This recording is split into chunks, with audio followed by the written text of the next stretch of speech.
everybody. So today I have decided to join this difficult conversation for reasons that I will, unpack as we go through the video. It's a difficult conversation about B.Smith and her husband Dan. In 2013, B.Smith was diagnosed with Alzheimer's, and it's reported that in 2017, Dan met another woman by the name Alex and has decided to go public with the relationship. I think this is something recently where he decided to go public with the relationship. But it's also reported that this new girlfriend is now living under the same roof as B.Smith and her husband, and this is the home that B.Smith built with her husband. Now it's a difficult conversation because someone is sick, and this is a difficult disease to manage. It's not a fever. The Alzheimer's Association actually reported that Alzheimer's is currently ranked number 6. It's the 6th leading cause of death in the US. So I would like for us and people who are commenting on this issue to keep that in mind, and I think a lot of people are keeping it in mind, and that is why people are outraged by his behavior. But there are many, or rather let me say that there are multifaceted aspects to this case, because there's a clip from the reel I want us to watch, because there's something I want to pick from there. Lerner, actually, as you will see in the next clip, reports that many people are upset because this woman, Alex, the girlfriend, is a white woman. I want us to watch that clip, and then I will discuss this issue further. A lot of women are mad because this woman is white. I don't care if she's white, black, or green. Okay? I want to make that totally known. That's not the point. That's not the what point. you're upset about, move on. The point is, yes, on one hand, I'm torn. That's what I'm saying. I'm torn between this because, one, I understand that she is sick and she's no longer the person that she used to be, but you made vows. Yeah. And the thing is, I actually, because I got emotional too, because that's what a lot of fans, they're getting emotional about the fact, how you moving in this woman and you still married and you caring for her. And then on his side, he's saying, well, it's very stressful. I need someone. But also, to be honest, he set up a radio show with the girlfriend now. There's a lot of business dealings that he's doing with the girlfriend now. Okay. So I'm questioning what are his true motives, because my thing is, yes, it's nice that you're caring for her. You're not caring for her 24 hours a day. His daughter is also helping. I guess Alexis, the girlfriend, is also helping. But the point is, why are you truly doing this? And couldn't you just keep it on the down low? Why you have to be public about it? Why you have to embarrass her? We loved B.Smith. And then for you to sit here and do this and put this out in the open, like, why are you doing this? When you could keep it on the down low and take care of her, have your girlfriend. But no, you putting out Facebook posts like and you're talking about people and defending people. And it's like, this woman, it's like if something happened to one of us and your fans speak up for you. It's not right. You want to protect her legacy. It's just disrespectful to her. And I think that's what a lot of people are feeling, that it's disrespectful. You say death till you part through sickness and in health. Don't take a vow if you don't mean it. Okay, so let me start with this. Lerner says that some people are upset because this is a white woman, that he moved a white woman into a home built by a black woman. But that Lerner herself does not care if this woman is black, white, or green. Basically, she doesn't care about race. Now, let me say this. I'm not too young and I'm not too old, but I learn from, my research that part of growing up, part of being an adult, is the ability to do what psychologists call perspective taking. That is, being able to look at an issue from another person's perspective, from another person's lens. All right. So I understand, and I'm speaking as an African. I understand why African American women are outraged by the fact that this is a white woman moving into a home that a black woman labored for. I absolutely understand where people are coming from with this.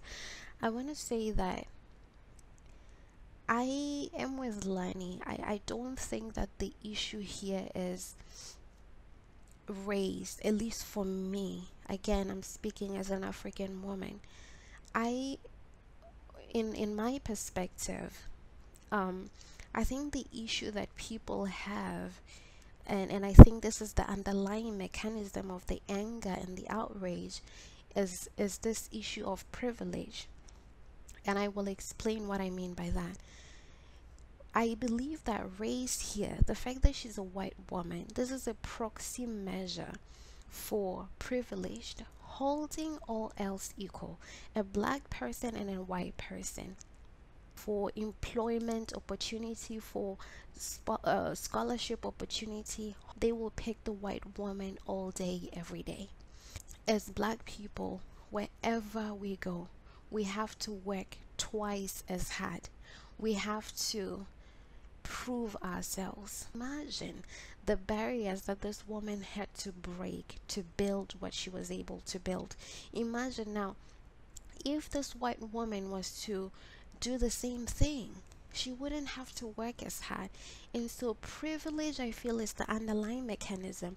To me, it could have been a black woman who's also privileged. I would still have an issue with it, because another woman built, she you know, blood, sweat and tears, through her own blood, sweat and tears, put everything she could. She sacrificed, you know, to build this empire that you are now the husband enjoying, and you bring another woman into it. So I think that, to me, it could have been an Arab woman. It could have been a black woman with privilege who has, you know, the resources to at least pursue her own empire. I would still have a problem with it. You know, if this was like a widow with two children, whose husband died in Afghanistan, I would not have an issue with it. So that is why I think, from my perspective and my limited wisdom, of course, I don't think this is an issue about race. I think it's an issue about privilege, that, you know, you're bringing a privileged woman into somebody that didn't have privilege, that had to work, that had to sacrifice, that had to break through barriers, that had to, I believe that at some point she felt like she wasn't good enough, and people made her feel like she wasn't good enough. People made her feel like, you know, you don't deserve to be here, just because, of course, because of her race, because of her color. But again, you are now bringing in another woman to enjoy all that this woman had to endure. I think that's why it is painful for people. Well, I acknowledge the difficulty of dealing with somebody with Alzheimer's. I must say this. I agree with the outrage. I think what this man is doing is shameful. I think that is disrespectful. I honestly also wonder how the woman, in, you know, at the end of the day, you can do certain things, or we all, you know, do things that, you know, and for whatever reason, but there comes a time where you are alone with your thoughts, and I believe as adults you actually would reflect on your life and what you're doing. I just wonder, as another woman, ma'am, when you reflect on your thoughts, what part of this behavior are you proud of? You know, I mean, this woman is on her sick bed, and she's fighting for her life, and You are moving into her home. How entitled can somebody be? How entitled can somebody be? You know, don't you know, I watched a video that this woman Alex, and I'm not judging her. I'm just, you know, speaking my mind on this like everybody else, and I hope that, you know, with the outrage, it can be a lesson for her to maybe take a step back and reflect, if she hasn't already done so, to think about what she's sowing, because we all reap what we sow. We all do. I mean, this woman built this beautiful home that you're now staying in, and you feel comfortable having a room in that home and sitting with her at the dinner table as though you were there when she bought it. I mean, like I said, to me, it's not an issue of race, it's an issue of privilege, and also I want to add something else of entitlement, that I really do not like people who feel entitled to just come in and take whatever it is that they want to take. That gets me so upset. It really does. I have no respect for women who do that.